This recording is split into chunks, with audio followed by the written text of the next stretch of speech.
ఒకరు కాదు ఇద్దరు కాదు ఏకంగా నలుగురు ఎమ్మెల్యేలకు సంబంధించి. ఎందుకంటే ఒకరి తర్వాత ఒకరు ఇలా ఎమ్మెల్యేల తీరు మీద ఇన్ఫాక్ట్ చెప్పాలంటే ఎమ్మెల్యేల తీరు పట్ల ముఖ్యమంత్రి చంద్రబాబు విసిగిపోయారు. ఈ నేపథ్యంలోనే వాళ్ళ తీరుపై ఆగ్రహాన్ని వ్యక్తం చేస్తున్నారు. ఇష్టం వచ్చినట్లు ప్రవర్తిస్తే ఊరుకునేది లేదు అంటూ కూడా గట్టిగానే చెప్తున్నారు ఆయన. ఎమ్మెల్యేలే అడ్డగోలుగా వ్యవహరిస్తే ఎవరు బాధ్యత వహిస్తారంటున్నారు ముఖ్యమంత్రి. తప్పు చేస్తే చట్టపరమైన చర్యలు తప్పవంటున్నారు ముఖ్యమంత్రి చంద్రబాబు. కొంతమంది ఎమ్మెల్యేల తీరు పార్టీకి తలనొప్పిగా మారిందంటున్నారు ఆయన. ప్రతి ఒక్కరి పనితీరుపై ప్రోగ్రెస్ రిపోర్టు ఉంది అన్నారు ముఖ్యమంత్రి. ఫైళ్ల పరిష్కారంలో మంత్రులు అలసత్వం వహిస్తున్నారంటూ ఆగ్రహాన్ని వ్యక్తం చేస్తున్నారు.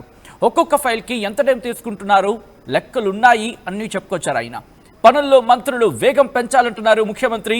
ఈ నేపథ్యంలో గతంలో కూడా చెప్పుకొచ్చిన సందర్భం, గతంలో కూడా ఎమ్మెల్యేలకు సంబంధించి ఇండివిజువల్ వర్గం మాట్లాడిన సందర్భం ఉంది. వాళ్ళ నియోజకవర్గంలో ఎటువంటి డెవలప్మెంట్స్ ఉన్నాయి, వాళ్ళ పోర్ట్ఫోలియోకి సంబంధించి ఎటువంటి అలసత్వం ప్రదర్శించడం జరుగుతోంది, లేకపోతే ఎటువంటి ఇష్యూస్ని వాళ్ళు లేట్ చేస్తున్నారు, ఇలా ప్రతి అంశానికి సంబంధించి మాట్లాడిన సందర్భం ఉందని కూడా గతంలో మాట్లాడుకున్నాం. సో ఇప్పుడే ఎమ్మెల్యేల తీరుకు సంబంధించి గతంలో మంత్రులకు సంబంధించి మాట్లాడుకున్న సందర్భం ఉంది, ఎమ్మెల్యేల తీరు గురించి మాట్లాడుకున్న సందర్భం ఉంది.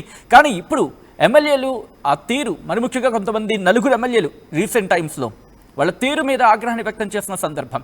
ఈ నేపథ్యంలో ఎటువంటి యాక్షన్లోకి దిగుతున్నారు ముఖ్యమంత్రి, దాంతోపాటు పార్టీ ఎటువంటి యాక్షన్లోకి దిగే అవకాశం కనిపిస్తుంది?